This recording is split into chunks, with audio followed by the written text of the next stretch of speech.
நீங்க ஒரு கான்ட்ரவர்சியான கண்டென்ட் இருக்கக்கூடிய ஒரு கோர்ட் ரூம் டிராமா பார்க்க நினைச்சீங்க அப்படின்னா இந்த படம் உங்களுக்கானதுதான். சூரரை போற்று படத்துல நடிச்ச பரேஷ் ரவால் நடிச்சு துஷா டைரக்ஷன்ல ரீசெண்டா தியேட்டர் ரிலீஸ் ஆகி இப்போ ஓடிடில தமிழ் டப்ல அவைலபிளா இருக்கிற ஒரு ஹிந்தி பிலிம் தான் இந்த த தாஜ் ஸ்டோரி. இந்த படத்தோட ஸ்டோரி என்ன அப்படின்னா, பரேஷ் ரவால் தாஜ்மஹாலை சுத்தி காமிக்கக்கூடிய ஒரு டூரிஸ்ட் கைடா இருக்காரு.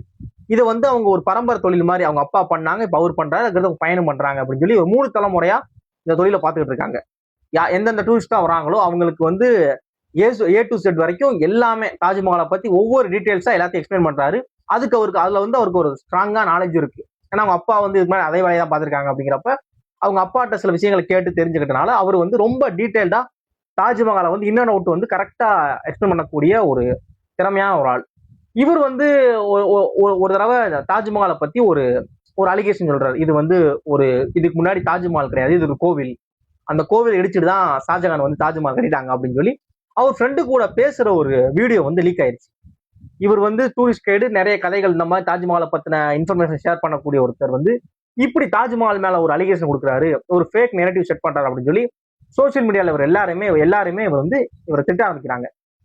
இவர் நான் பொய் சொல்லல, நான் உண்மையா சொன்னேன் அப்படின்னு சொல்லி கோர்ட்ல கேஸ் ஃபைல் பண்றாரு.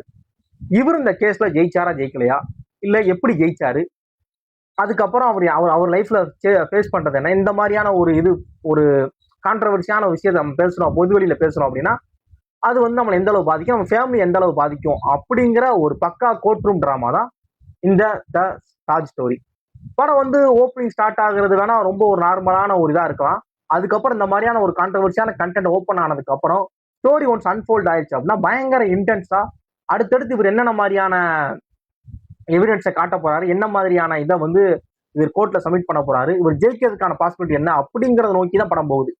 படத்தை தவிர்த்து வேற எங்கேயும் இதாகல. இதனால குடும்பம் எப்படி அஃபெக்ட் ஆகுது அப்படிங்கிறதையுமே படம் ஒரு பயங்கர இன்டென்ஸா ஒரு ஒரு பீக்கா தான் படம் போகுது. ஒரு ஆடியன்ஸை ஒரு இன்ட்ரெஸ்டிங்கா வச்சிருக்கு. அடுத்தடுத்து என்ன கொடுக்குறாரு, இவரை அப்போஸ் பண்றதுக்கு எதிர்த்தரப்பு வக்கீல் என்னென்ன மாதிரியான விஷயங்களை இது பண்றாங்க அப்படிங்கிறதையுமே ரொம்ப டீட்டெயிலா காமிச்சிருக்காங்க. படத்தோட கிளைமேக்ஸ்ல உண்மையாவே தாஜ்மஹால் மேல இதுவரைக்கும் எத்தனை கேஸ் போட்டிருக்காங்க அப்படிங்கிறதையுமே ரொம்ப உண்மையாவே அதையுமே கரெக்டா காமிச்சிடறாங்க. இந்த கேஸ் இது வரைக்கும் தாஜ்மஹால் மேல போட்டிருக்காங்க அப்படின்னு சொல்லி ஒரு விஷயத்தை காமிக்கிறாங்க. இப்படி ஒரு படம் இருக்கு, இந்த படம் நீங்க பார்க்க நினைச்சீங்க அப்படின்னா படம் அமேசான் பிரைம்ல அவைலபிளா இருக்கு. ஸ்டார்டிங்ல இருந்து எண்டிங் வரைக்குமே இந்த படத்துக்கு ஏத்த மாதிரியான ஒரு ஸ்கிரீன் பிளே, அதுக்கான ஒரு ஸ்டோரி, அதை எப்படி கன்வே பண்ணலாம் அப்படிங்கிறத டைரக்டர் ரொம்ப அழகா கன்வே பண்ணியிருக்காரு. படத்தோட மியூசிக் ஸ்கோர் எல்லாமே இந்த படத்தை எந்த அளவு புஷ் பண்ணணுமோ அப்படி புஷ் பண்ணிருக்கு. படம் பார்க்க நினைச்சீங்க அப்படின்னா தாராளமா பாருங்க. Thanks for watch.